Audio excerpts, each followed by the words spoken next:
नमस्कार फ्रेंड्स। आप देख रहे हैं वत्स सुवाच और मैं हूं मुकेश वत्स। फ्रेंड्स, आज के इस वीडियो में हम इस बात की चर्चा करेंगे कि हमारी कुंडली के चंद्रमा के ऊपर से जब केतु का गोचर होता है तो इसका क्या प्रभाव हमारे जीवन पर पड़ता है, हमारे शरीर के किन हिस्सों को यह प्रभावित करता है, हमारे किन संबंधियों को यह प्रभावित करता है, हम किस तरीके के व्यवसाय में हैं तो इसका प्रभाव ज़्यादा पड़ता है, और साथ ही वो कौन से सरल उपाय हम कर सकते हैं जिससे कि इसके दुष्प्रभावों से हम बच सकें। तो ये एक महत्वपूर्ण वीडियो है, इसको अंतिम तक अवश्य देखिएगा। मेरे चैनल को आपने अभी तक सब्सक्राइब नहीं किया है तो करके बगल के बेल आइकन को दबा लीजिएगा ताकि मेरे वीडियोस के नोटिफिकेशंस आपको सबसे पहले मिलते रहेंगे। फ्रेंड्स, चंद्रमा हमारे पृथ्वी से सबसे ज़्यादा करीब है और इसलिए चंद्रमा का सबसे ज़्यादा इन्फ्लुएंस हमारे व्यक्तित्व पर, हमारे मन मस्तिष्क पर और हमारे जीवन पर पड़ता है।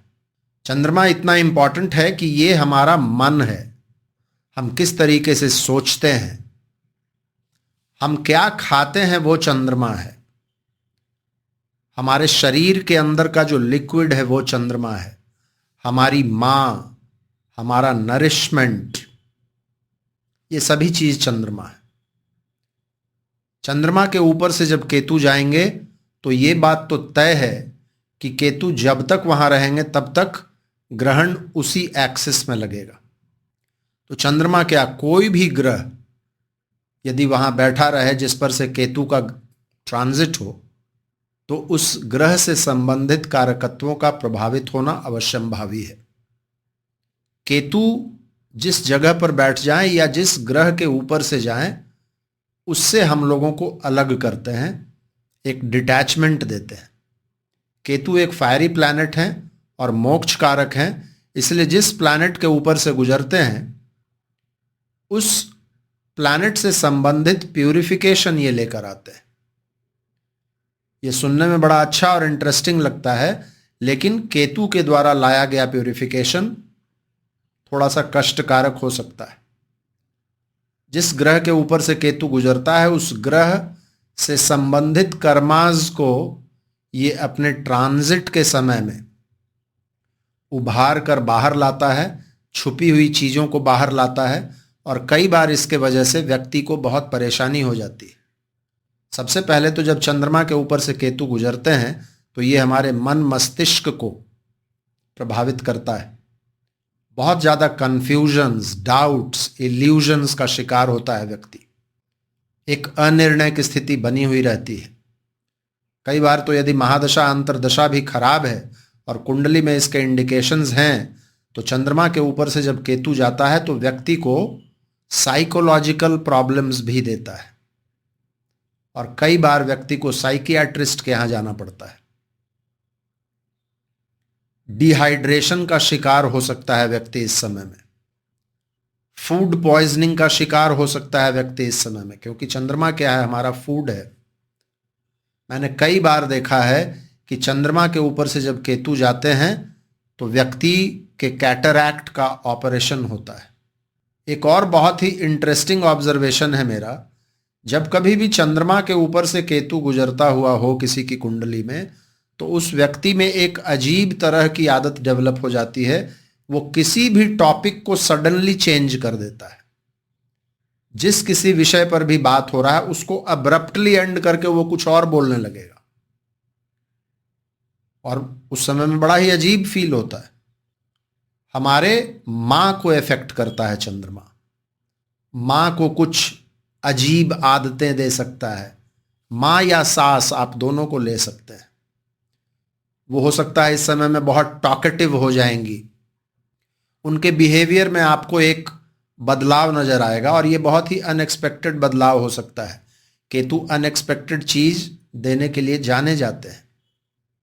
माता जी का स्वास्थ्य खराब हो सकता है और कई बार तो यदि मारक दशा चल रहा हो तो चंद्रमा के ऊपर से जब केतु गुजरता रहता है ऐसे ही समय में माँ का हॉस्पिटलाइजेशन और देहांत तक हो जाता है या माँ को मृत्यु तुल्य कष्ट भी मिल सकता है।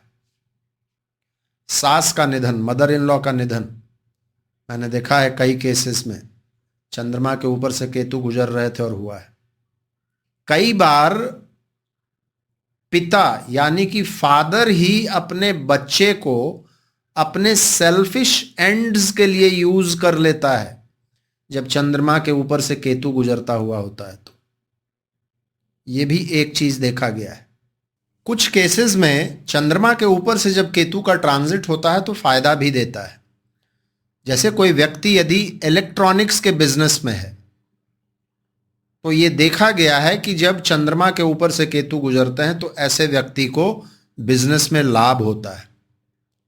चंद्रमा के ऊपर से केतु गुजर रहे हैं और ट्रांजिट में या आपकी कुंडली में भी यदि जुपिटर की दृष्टि है चंद्रमा पे तो व्यक्ति स्पिरिचुअल फील्ड में यदि आगे बढ़ना चाहता है तो यह बहुत अच्छा कॉम्बिनेशन है। ऐसे समय में व्यक्ति यदि स्पिरिचुअलिटी से संबंधित किसी बिजनेस में है तो उसमें भी काफी लाभ होता है। अब जैसे कोई मान लीजिए योगा इंस्ट्रक्टर है, लोगों को मेडिटेशन सिखाता है, स्पिरिचुअलिटी से संबंधित सामान का बिजनेस करता है, तो इस तरीके का ट्रांजिट इसको बढ़ाने वाला होता है।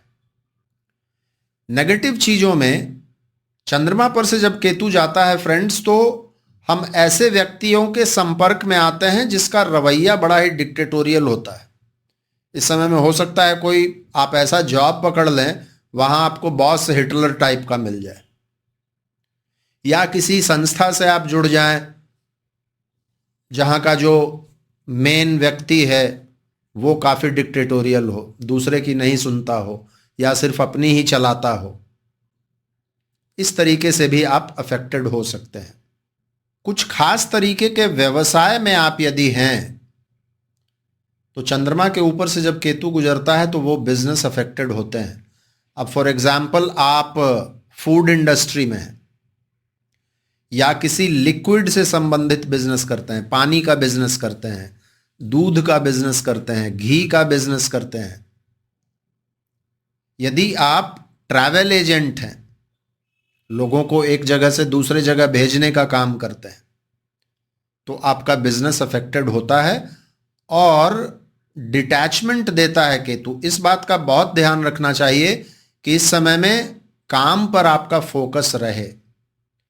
आप यदि फूड इंडस्ट्री वगैरह में हैं तो आपको कुछ केस मुकदमा का सामना भी करना पड़ सकता है इस समय में जब चंद्रमा के ऊपर से केतु गुजरते हैं। तो चंद्रमा और मून का कॉम्बिनेशन जब बने फ्रेंड्स तो सबसे इंपॉर्टेंट चीज जिसका व्यक्ति को केयर हमेशा करना चाहिए वो है कि मेंटली आपको बहुत स्ट्रांग बनना आवश्यक है। जैसा मैंने शुरू में ही कहा कि ये मेंटल सिकनेस दे सकता है, कंफ्यूजन्स और इल्यूजन्स दे सकता है, अनिर्णय की स्थिति दे सकता है। तो रेमेडी में सबसे अच्छा रेमेडी यदि कोई निकल कर आता है तो वो है मेडिटेशन।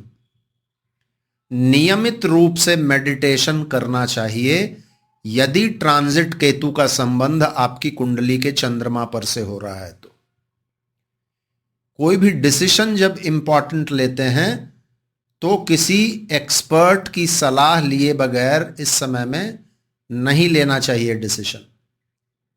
अपने मित्रों से, एडवाइजर से, अपने पिता से, अपने गुरुओं से राय मशवरा हमेशा करते रहना चाहिए और फिर कोई इंपॉर्टेंट काम करना चाहिए। चंद्रमा के ऊपर से जब केतु गुजरते हैं तो वैसा ही काम हाथ में लेना चाहिए जो जल्दी खत्म होने वाला हो। बहुत लंबा प्रोजेक्ट पर में हाथ नहीं डालना चाहिए। कोई भी अनावश्यक रिस्क लेने से बचना चाहिए। चंद्रमा के ऊपर जब केतु आए तो सबसे अच्छा रेमेडी है मां दुर्गा का गायत्री मंत्र, या ऐसे भी मां दुर्गा की पूजा आप यदि करते हैं, फीमेल शक्ति की पूजा करते हैं तो बहुत अच्छा है। चंद्रमा को भगवान शिव के साथ भी जोड़ा गया है। मेडिटेशन के साथ आप यदि भगवान शिव के किसी भी मंत्र का जाप यदि रोजाना करते हैं तो यह बहुत अच्छा रेमेडी माना जाता है। केतु के साथ मैं हमेशा से कहता आया हूं भगवान गणेश का एक संबंध है। भगवान गणेश की उपासना आप यदि करते हैं तो केतु के दुष्प्रभावों से आप बचे रहते हैं। स्ट्रीट डॉग्स की सेवा भी एक बहुत अच्छी रेमेडी है केतु के लिए। तो स्ट्रीट डॉग्स की सेवा कीजिए या ऐसे ऑर्गेनाइजेशंस को डोनेशन दीजिए जो स्ट्रीट डॉग्स की सेवा करते हैं। किसी देवी के मंदिर में आप फ्लैग डोनेट कीजिए। मंदिर के ऊपर जो पताका लहराते हैं वैसा पताका यदि आप डोनेट करते हैं तो ये बहुत अच्छा रेमेडी माना जाता है। तो आप इन रेमेडीज को करते रहेंगे फ्रेंड्स, तो आप किसी भी परेशानी से दूर रहेंगे। मुझे उम्मीद है आप लोगों को आज का यह वीडियो डिटेल्ड और लॉजिकल लगा होगा। यदि वीडियो अच्छा लगा हो तो इसको लाइक अवश्य कीजिएगा। अपना प्यार, अपना आशीर्वाद इसी तरीके से मुझ पर बनाए रखिएगा। वीडियो को और भी लोगों के साथ शेयर कीजिएगा। आज मैं अपनी वाणी को यहीं विराम देता हूं। फिर से मिलते हैं अगले वीडियो में किसी और विषय के साथ। तब तक के लिए बहुत बहुत धन्यवाद। हर हर महादेव। भारत माता की जय।